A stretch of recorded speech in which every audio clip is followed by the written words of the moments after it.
So here we're at Risky 2024, and I'm chatting with Tim from the Cannes game. Hey Tim, how you doing? I'm good, man. How are you? I'm very good, and apparently I was told by Lee Otten that I should talk to you. Why should I do that? He likes to throw me under the bus, you know. He sounds better than me, Yeah? but I'm better looking. Wow, that's nice. You look good. You look good. So he's the angel. What are you? What am I? I'm the guardian angel. You can be whatever you want to be. You know what? I think I'm the brains of the operation then. And you're modest. Party, yeah. Yeah. Oh wow, cool. So what kind of interesting stuff do you do if you do anything interesting? So I'm in security. I consult with Fortune companies on their risk management and governance frameworks. So you're a big guy. Yeah, there's muscles here. Yeah. So what kind of security do you do? All kinds of security. So I come from the physical security space, executive protection. I was in the military, but now I usually just talk about governance, risk management strategies. What kind of military did you do? I was an army medic. A what? An army medic. Ah, okay. So, but you don't kill people; you cure them. I did both. Wow. You can't really fix someone up until they've been injured. So Okay. yeah. So you first shoot them and then you Absolutely. cure. Oh, such a nice guy. I'll be nice. Okay. I'm getting nervous now. So what is your stuff? What do you do?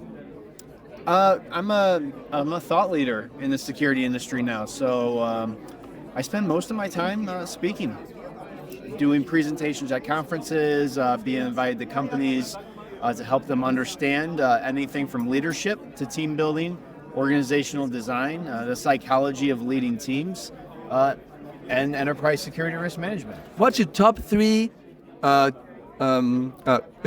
on leadership from your military and security times?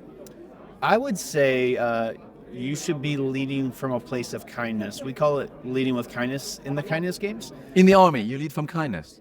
You should. And you know, people confuse kindness with being nice. They're actually two separate things. Being nice is a commitment to a social engagement to not cause any undue friction, no matter what the consequences are to you.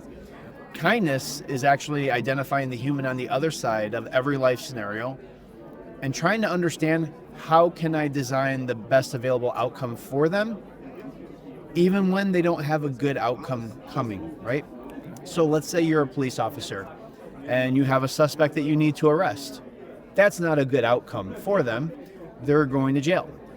But after you arrest them and you put them in the car and the situation is safe, you can talk with them. You can give them their humanity and their dignity back, right? You can treat them as a person when they're going through the process, make sure they have water, do they need snacks? Like, how would you want to be treated in this situation?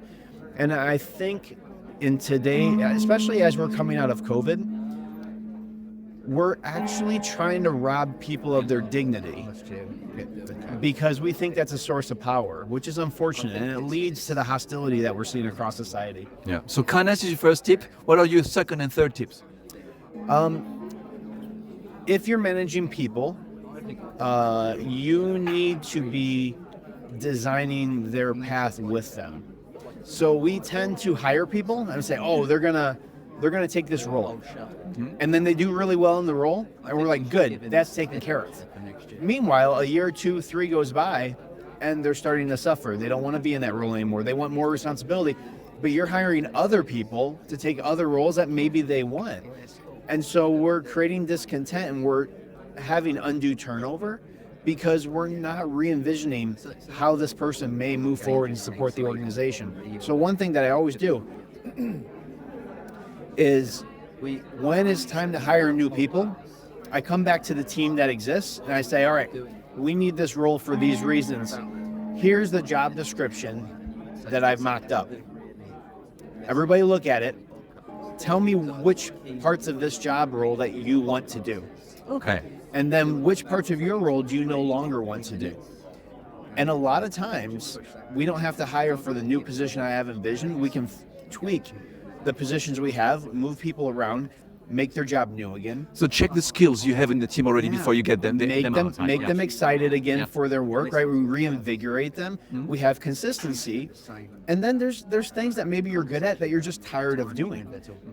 And so we take those and we say, what does this role look like? And then we bring someone in to take over maybe roles that people have been in for a while, duties that they don't want to do any longer.